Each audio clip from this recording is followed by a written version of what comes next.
우리는 지난 시간까지 하나님께서 셋째 날까지 창조하여 주시는 장면 우리가 함께 나눴습니다. 하나님께서는 이 셋째 날까지의 창조를 통하여 사람이 살아갈 수 있는 배경을 만들어 주셨습니다.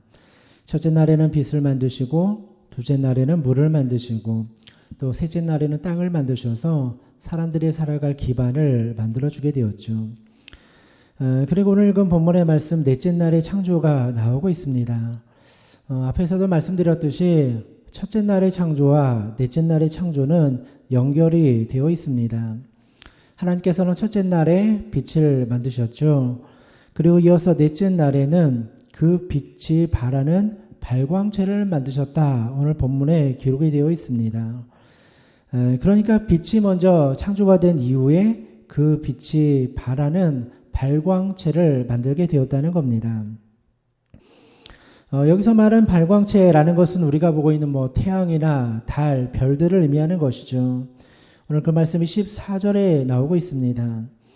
하나님이 이르시되 하늘의 궁창에 광명체들이 있어 낮과 밤을 나누게 하고 그것들로 징조와 계절과 날과 해를 이루게 하라 라고 되어 있습니다. 그러니까 하나님께서 하늘에 떠있는 광명체를 만드셨는데 그것이 바로 하늘에 있는 태양과 달과 별 이것들을 창조하셨다 말씀하고 있죠. 여기서 우리가 알 수 있는 것이 무엇입니까? 빛이 창조되는 것과 태양이 창조되는 것이 동시에 이루어진 것이 아니라는 겁니다. 하나님께서는 가장 먼저 빛을 먼저 창조하시고 그 다음에 빛을 발할 수 있는 광명체 즉 태양을 만들게 된 거죠. 그러니까 태양보다 먼저 존재한 것이 빛이었다는 겁니다. 어떤 사람들은 이 말씀을 이해하지 못하는 사람들도 있습니다. 어떻게 태양이 없는데 빛이 창조될 수 있느냐? 그래서 어떤 사람들은 이렇게 말합니다. 하나님께서 분명히 빛을 만드실 때 태양도 만드셨을 거다. 그래서 첫째 날에 태양도 분명히 하나님께서 창조하였을 것이다. 이렇게 주장하는 사람도 있습니다. 그러나 성경을 보면 분명하게 빛의 창조와 태양의 창조를 분리해서 설명하고 있죠.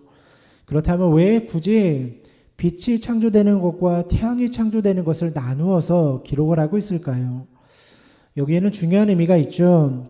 우리가 눈에 보는 태양이라는 것은 빛의 전부가 아니라는 겁니다. 그러니까 태양이 빛의 전부가 아니라는 거죠. 오늘 본문의 말씀처럼 태양이라는 것은 하나의 발광체, 빛을 발하는 것에 불과하다라는 겁니다. 태양이 빛을 발하기 전에 먼저 하나님께서는 빛을 먼저 창조하여 주었던 거죠. 태양은 단지 그 빛의 에너지를 가지고 세상을 밝혀주는 역할만 하는 겁니다. 어떻게 보면 형광등처럼 진짜 말 그대로 발광체 역할을 하는 것이 바로 태양이라는 겁니다. 이 말씀을 통해서 주는 메시지가 무엇입니까? 태양보다 중요한 것이 빛이다. 태양보다 먼저 있는 것이 빛이다. 그리고 빛보다 중요한 것이 하나님이다. 이것을 순서대로 보여주고 있는 겁니다. 왜 이러한 문제가 이렇게 중요하게 다뤄지고 있습니까? 당시 사람들은 눈에 보이는 태양을 보면서 이것이 빛의 전부라고 생각하는 사람들이 많았기 때문입니다. 특히 지금처럼 과학이 발달하기 전에는 사람들이 태양을 보면서 태양을 절대시하는 경향이 있었죠. 태양이 없으면 우리 살 수 없다. 태양이 신이다. 이렇게 말하는 사람들이 있었죠. 그래서 실제로 과거의 역사를 보면 태양신을 섬기는 나라들이 굉장히 많았습니다. 태양이 하나의 신으로 생각하였던 거죠. 그러나 창세기의 말씀은 이러한 태양신을 숭배하는 자들을 향하여서 야 너희들 어리석은 사람들이다. 어떻게 태양을 섬기냐 이렇게 말씀하여 주고 있는 겁니다. 태양보다 중요한 것이 그보다 먼저 있었던 빛이고 빛보다 중요한 것이 하나님이라는 것을 말씀하여 주는 거죠. 눈에 보이는 태양을 보면서 신이다 숭배하는 사람 이러한 사람들 다 어리석은 사람들이라는 것입니다. 그들은 정작 빛을 만들어주신 하나님을 볼 수 없는 믿음이 없는 사람들이었던 거죠. 그래서 이 창세기의 말씀을 보면 의도적으로 발광체라는 단어를 쓸 때 원어를 보면 마우르라는 단어를 사용하고 있습니다. 이 단어는 당시 태양신 할 때 쓰는 태양이라는 단어와 구별하여서 사용하고 있는 거죠. 당시 사람들은 태양이라는 것은 쉐메쉬라는 단어를 사용했는데 이 단어는 태양신을 부를 때 쓰던 단어였다고 합니다. 그러니까 하나님께서 이 말씀을 기록할 때 태양신과는 다른 태양의 의미를 가르쳐 주기 위하여 다른 단어를 사용하고 있는 거죠. 사실 눈에 보이는 태양이라는 거 우상이 될 수 없다라는 겁니다. 이 태양이라는 거 어떻게 보면 불타고 있는 하나의 행성에 불과한 거죠. 발광체라는 거예요. 그거 보고 숭배하는 거 어리석은 일이라는 것이죠. 마치 사람들이 돌 쌓아놓고 그 앞에 절하는 것과 똑같은 거죠. 돌 아무 힘 없는데 거기에 하나님의 어떤 신성이 있다라고 착각을 하고 있는 겁니다. 우리는 눈에 보이는 태양을 보면서 대단하다 생각할 필요가 없다라는 겁니다. 그 이면에 창조의 역사를 이루신 하나님을 바라보는 것이 중요한 거죠. 그냥 태양이라는 거, 태양만 바라보는 거 누구나 다 알 수 있는 겁니다. 그리고 그 태양은 그냥 눈에 보이는 현상에 불과한 것이죠. 그러나 중요한 것은 그 태양을 만드신 이면에 계신 하나님을 바라보는 믿음이 필요한 거죠. 여러분 그냥 눈에 보이는 거 보는 사람 믿음이라는 게 필요 없는 거예요. 태양 보면서 야 대단하다 저거 섬겨야겠다 믿음이 필요 없다라는 거예요. 그러나 태양 뒤에 계신 태양을 만드신 하나님, 빛을 만드신 하나님을 보기 위해서는 믿음이라는 것이 필요한 거죠. 그래서 첫째 날의 창조와 넷째 날의 창조를 대비시키는 이유는 넷째 날의 창조는 눈에 보이는 현상을 창조한 것이라면 첫째 날의 창조는 빛의 본질, 진짜 빛의 의미를 우리에게 전하여 주고 있는 거죠. 우리는 이 창조의 과정과 역사를 통해서 눈에 보이는 것뿐만 아니라 그 이면에 있는 것을 볼 수 있는 영적인 시각, 영적인 눈이 있어야죠. 믿음을 가진 사람들은 이 세상을 보면서 모든 곳에서 창조주 하나님을 발견하게 됩니다. 산에 올라가서 야 공기 좋다, 나무 푸르고 참 아름답다. 보통 사람들은 그렇게만 생각을 하죠. 야 아름답다, 누가 이런 거 만들었을까. 그런데 믿음의 사람은 어떻습니까? 그 자연의 환경 아름다운 것을 보면서 그 자연 이면에 있는 하나님의 역사를 보는 거예요. 야 이거 하나님이 창조하여 주셨구나. 여기까지 가는 사람은 믿음이 있는 사람이라는 겁니다. 눈에 보이는 것만 봐서는 안 된다라는 거예요. 그 뒤에 계신 하나님을 볼 수 있어야 되는 거죠. 이러한 관점은 우리들의 모든 삶에 다 적용할 수 있습니다. 우리 젊은 청년들이 열심히 공부하여 좋은 대학에 들어가고 좋은 직장에 들어갑니다. 그럼 보통 사람들 어떻게 생각합니까? 내가 열심히 해서 운이 좋았나 보다. 그래서 이렇게 좋은 데 취직했나 보다 생각을 합니다. 그러나 믿음을 가진 사람은 어떻게 합니까? 그 사건 이면에 있는 하나님의 역사를 보는 거예요. 하나님이 나에게 지혜도 주시고 하나님께서 길을 이렇게 열어주셨구나. 여기까지 보이면 이거 믿음의 사람이라는 겁니다. 우리는 모든 삶의 영역에서 그냥 눈에 보이는 것만 보고 살아가서는 안 되는 것이죠. 그 뒤에서 우리를 이렇게 섬세하게 계획하시고 이끌어주시는 하나님의 역사를 볼 수 있어야 된다는 거예요. 그래서 우리가 기도할 때도 눈에 보이는 것만 붙잡고 기도하면 안 되는 거죠. 영적인 일을 위해서 기도해야 되는 겁니다. 영적인 전쟁, 영적인 싸움, 영적인 문제, 영적인 죄의 뿌리들 이런 거 놓고 기도해야지 문제가 풀리는 거예요. 눈에 보이는 것만 놓고 기도하면 맨날 겉도는 기도만 하게 되는 것이죠. 정말 핵심은 눈에 보이지 않는 세상 가운데 있다라는 겁니다. 그래서 우리는 이 창세기의 말씀을 쭉 읽으면서 현상, 눈에 보이는 게 중요한 게 아니라 그 이면에서 이 세상을 조성하시고 다스리시는 하나님을 바라보아라. 이 메시지가 바로 창세기가 가르쳐주는 말씀인 거죠. 또한 태양이 만들어지면서 중요한 것이 생겨나게 됩니다. 14절의 말씀을 보니까 낮과 밤을 나누게 하고 계절과 날과 해를 이루게 하라라는 명령의 말씀이 나옵니다. 여러분 태양이 만들어지면서 중요한 것이 생기죠. 뭐가 생겼습니까? 낮과 밤이 생기고 계절이 생기고 한 해, 두 해, 세 해 이렇게 해를 계산하는 그 연수를 계산하는 것이 생겨나게 되었다라는 거예요. 뭐가 생겨난 겁니까? 시간이 생기기 시작하였다라는 거예요. 하나님이 창조의 역사 속에서 시간을 창조하시고 해를 만들어 놓으면서 사람들이 시간에 대해서 개념을 갖게 시간이 있다라는 것을 알게 만들어 주었다라는 겁니다. 여기 또 한 가지 중요한 창조의 원리가 담겨져 있는 거죠. 여러분 시간이라는 거 하나님이 만드신 거라는 거예요. 시간은 하나님의 창조물 중에 하나라는 거죠.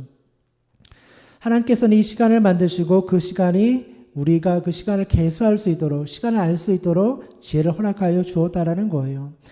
그렇다면 여기서 알 수 있는 것이 무엇입니까? 하나님께서 시간을 창조하여 주었다라면 시간을 초월하여 계신 분도 하나님이라는 거예요. 우리들은 다 시간에 매여 살죠. 그러나 하나님은 시간을 창조하신 분이기 때문에 우리는 하나님을 고백할 때 영원하신 하나님 이렇게 고백하죠. 이 말은 다른 말로 말해서 시간을 뛰어넘어서 시간 위에 계시다라는 뜻이 이 말씀 속에 담겨져 있는 거예요. 하나님이 시간 위에 계시다라는 것은 중요한 의미를 가지고 있죠. 하나님이 시간을 통치하고 계시다라는 거예요. 시간을 다 주물럭주물럭 만지고 계시다라는 것이고 또 이 모든 시간 위에 모든 역사를 하나님께서 다스리고 계시다라는 신앙의 고백이 이 말씀 속에 들어있는 겁니다. 보통 사람들이 그 당시에 섬기던 신들이 어떤 신이었습니까? 그냥 뭐 송아지 금으로 만들어 놓고 막 절하는 게 그 당시에 우상이고 신이었습니다. 그들의 개념에는 신이라는 거 그냥 동물 모양 하나 만들어 놓고 절하면서 복 달라고 하는 게 그 당시에 신의 문화였다라는 거예요. 그런데 이 창세기의 말씀을 통해서 가르쳐준 하나님은 어떤 하나님입니까? 그건 비교가 안 되는 거예요. 시간을 만드시고 그 시간을 초월하여 계신 하나님, 이것을 오늘 창세기의 말씀이 우리에게 가르쳐 주고 있다라는 거예요. 여러분, 우리가 이 시간을 초월하신 하나님을 고백할 때 우리 놀라운 하나님의 능력을 체험하게 되는 겁니다. 왜입니까? 우리 모든 사람들은 다 시간의 제약을 받으며 살아가기 때문이죠. 우리는 미래의 일을 알지 못해요. 여러분, 내일 무슨 일이 일어날지 아십니까? 내일 모레 무슨 일이 일어날지 아십니까? 아무도 알 수 없어요. 미래를 예측할 수 없는 거예요. 이게 사람의 연약함이라는 거예요. 그런데 시간을 초월하여 계신 하나님을 의지하며 나가면 어떤 역사가 나타납니까? 미래를 예측할 수 없는 우리들의 길을 하나님이 인도하여 주신다라는 거예요. 내가 왜 이 길로 걸어가야 되는지 모르는데 기도하며 걸어가다 보면 그곳에 하나님의 역사를 발견하게 되는 거예요. 아, 하나님이 이래서 나를 이 길로 인도하여 주셨구나. 우리들은 시간의 제약을 받기 때문에 미래를 알지 못하지만 시간을 초월하게 계신 하나님을 의지하고 나가면 길이 보이는 거예요. 그죠? 그때서는 하나님이 나를 안전한 길로 인도하여 주시는 것을 우리가 경험하게 되는 거죠. 우리가 그래서 믿음의 눈으로 하나님을 바라보게 되면 10년 후, 20년 후, 30년 후를 준비할 수 있는 지혜를 하나님께서 주시는 거예요. 왜 내가 일을 해야 되는지 모르는데 준비해 놓고 나면 10년 후에 그게 쓰임받는 역사를 경험하게 되는 거예요. 돌아보면 야, 하나님 대단하다. 그래서 나를 이 길로 인도하여 주었구나. 왜 내가 저기 가서 살아야 되는지 알지 못하는데 먼 날 돌아보면 하나님 그래서 나를 인도하여 주셨구나. 이것을 깨닫게 된다라는 거예요. 우리가 영원하신 하나님 고백하는 거 굉장한 신앙의 고백인 거죠. 이 영원한 하나님을 만나게 되면 우리 인생의 길을 하나님께서 책임져 주시는 거예요. 10년, 20년, 평생. 그다음 그 이후에는 뭡니까? 하나님의 나라까지 연장해서 우리를 영원한 생명의 길로 인도하여 주신다라는 거죠. 그래서 이 창세기의 말씀을 묵상해 보면 참 대단해요. 하나님을 단순하게 표현하는 것이 아니라 이 창조 역사 속에서 어떤 하나님인가에 대한 신앙의 고백을 우리에게 알려주고 있는 거죠. 하나님은 영원한 하나님, 그분을 의지할 때 우리의 길을 인도하여 주는 거죠. 최근에 한 정수기 회사에서 문제가 되는 게 있었죠. 니켈 성분이 검출이 되었다고 합니다. 웅진코의 1등 정수기 회사였는데 맨날 광고 때마다 무슨 얘기했습니까? 깐깐한 물, 좋은 물이라고 그렇게 광고를 했는데 그 안에 니켈 성분이 검출이 되었다고 합니다. 더 사람들을 화나게 했던 것은 1년 동안이나 이거 숨기고 감추고 있었던 거예요. 그러니까 1년 동안 니켈 성분이 들어있는 물을 마신 사람들이 굉장히 많은 거예요. 애들한테 물 마셔 있는데 거기 안에 니켈이 중금속이 들어있다는 걸 알았을 때 사람들이 분노하게 되었죠.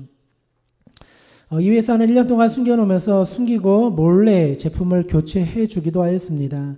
많은 사람들이 분개하고 또 지금 많이 문제가 되죠.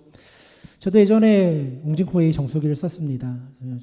1등 정수기 쓰고 있었는데 그걸 반납하게 되고 새로 구입을 하게 되었는데 전화를 했더니 안 해준다는 거예요. 이게 한번 취소를 한 다음에 구입을 하게 되면 3개월 동안은 이 설치가 안 된다는 거예요. 야, 무슨 소리냐? 야, 웅진코웨이 1등 회사인데 고객이 산다고 하는데 설치를 왜 안 해주냐? 팍 따져도 안 된다는 거예요. 만약에 설치하려면 3개월은 중고 제품 쓰고 3개월 이후에 새 제품을 준다는 거예요. 야, 말도 안 된다 막 하다가 화가 나가지고 그 당시에 2등 정수기 청운 아이스를 쓰게 됐어요. 화가 났어요. 화가 나가지고 쓰는데 별로 안 좋아요. 실제로 서비스가 안 좋아요. 이게 점검 오시는 분도 아무 때나 와요. 아무 때나. 전화도 안 하고 아무 때나 와요. 막 되게 불편해요. 고장도 벌써 몇 번이 난지 몰라요. 하나 고치는데 3번, 4번, 5번 와가지고 고치는데 또 교회 와서 고치니까 화도 못 내요. 괜찮습니다. 그거를 뭐 3번, 4번 고치고 그렇게 쓴 지가 벌써 2번, 3번 돼요. 야, 이거 3년 약정만 끝나면 당장 웅진코일로 바꿔야지. 그런 마음이 있었어요. 좀 있으면 이제 3년이 지나가거든요. 근데 뉴스가 탁 나온 거예요. 웅진코일, 니켈 성분이 검출되다. 만약에 제가 그때 웅진코일을 썼으면 지금 마음이 어떻겠어요? 야, 니켈이 들은 걸 애들 먹이고 내가 먹고, 야, 이거 막 화가 날 거 아니에요. 근데 돌아고 보니까 제2 정수기를 쓴 것이 나에게는 다행이었다. 이렇게 되는 거예요. 근데 어떻게 그런 거를 준비하고 예비할 수 있겠습니까? 3년 전에 하나님의 계시가 와가지고, 그죠? 너는 정수기를 바꿔라. 이렇게 말씀하여 주면 얼마나 좋겠어요. 그런 일이 없잖아요. 사람의 미래라는 게 알 수 없는 거. 이 정수기가 안전한지, 뭐 이 가습기가 안전한지, 그죠? 요즘은 가습기, 뭐 건강하려고 썼는데 거기에 막 독성이 들어가고, 그게 안전한지 어떻게 알 수 있겠습니까? 그 길을 어떻게 사람이 피해갈 수 있겠습니까? 안 된다라는 거예요. 사람은 시간의 제약을 받고 있기 때문에 1년 후에, 2년 후의 문제를 우리는 도저히 예측할 수가 없는 거예요. 그런데 우리는 어떻게 고백합니까? 하나님 붙잡고 기도하고 나가다 보면 먼 훗날 하나님이 그래서 나를 그 길로 인도해 주셨구나 라고 고백하는 순간이 찾아오게 되더라는 거예요. 왜입니까? 나는 모르지만 하나님은 그 길을 아시기 때문에 우리를 안전한 길로 인도하여 주시고 예비된 길로 인도하여 주신다는 거예요. 중요한 것은 무엇입니까? 우리는 시간의 제약을 받기 때문에 영원하신 하나님 붙잡고 기도하는 길밖에 없다라는 거예요. 시간이 지날수록 어디가 안전한지 어떤 것이 안전한지 사람은 알 수 없어요. 피할 길이 없는 거예요. 그때 우리가 의지할 수 있는 거 오직 하나님 의지하고 나가면 하나님이 알아서 그 길도를 인도하여 주는 거예요. 당신은 힘들고 당신은 원망이 되고 왜 나를 여기로 인도해 주는지 알 수 없어도 시간이 지나고 나면 하나님의 뜻을 발견하게 되는 거죠. 그래서 중요한 게 뭡니까? 날마다 하나님 의지하고 기도하는 거예요. 하나님 붙잡고 나가는 거예요. 그럼 우리들의 인생을 하나님께서 붙잡아 주는 거죠. 오늘 본문의 말씀을 보십시오. 15절의 말씀을 보면 주님은 이렇게 말씀합니다. 또 광명체들이 하늘의 궁창에 있어 땅을 비추라 하시니 그대로 되니라. 하나님의 태양에게 명령하여서 빛을 비춰라 하시니 빛이 비춰지더라. 빛이 있어라 하니까 빛이 있더라. 하나님의 명령 안에서 다 움직이고 있더라는 거예요. 자연의 모든 섭리가 하나님의 명령과 하나님의 섭리 가운데 움직이고 있다. 우리는 이것을 신앙으로 고백하고 있는 거죠. 오늘 여러분의 인생도 마찬가지입니다. 하나님께서 여러분의 가정을 향하여 빛이 있어라 명령하시면 빛이 들어오는 거예요. 환한 빛이 들어오고 생명이 들어오고 하나님의 역사가 임하게 되는 거예요. 교회도 마찬가지죠. 사람이 백날 힘쓰고 노력해도 안 되는 거예요. 그러나 하나님이 부흥이 있을지어다. 하나님 명령하시면 그 역사가 교회 가운데 나타나게 되는 거예요. 그러니까 우리가 추구해야 되는 것은 내 힘으로 하는 것이 아니라 하나님의 명령, 말씀을 붙잡고 나가는 믿음이 우리 가운데 필요한 것이죠. 오늘 하나님은 여러분에게도 분명히 말씀하여 주실 겁니다. 여러분의 영혼, 여러분의 가정, 여러분의 교회를 향하여 빛이 있으라. 그럼 환하게 비치며 하나님의 빛이 우리 가운데 임하는 것을 경험하게 되는 것이죠. 사랑하는 성도 여러분, 창조주 하나님 앞에 우리는 너무나 작고 연약한 존재입니다. 우리는 다시 크신 하나님, 창조주 하나님 바라보고 의지할 수 있어야 되는 거죠. 여러분 모두가 창조주 하나님 바라보시고 이번 한 주간도 승리하시는 우리 모든 믿음의 성도님들 되시기를 주님의 이름으로 축원드립니다.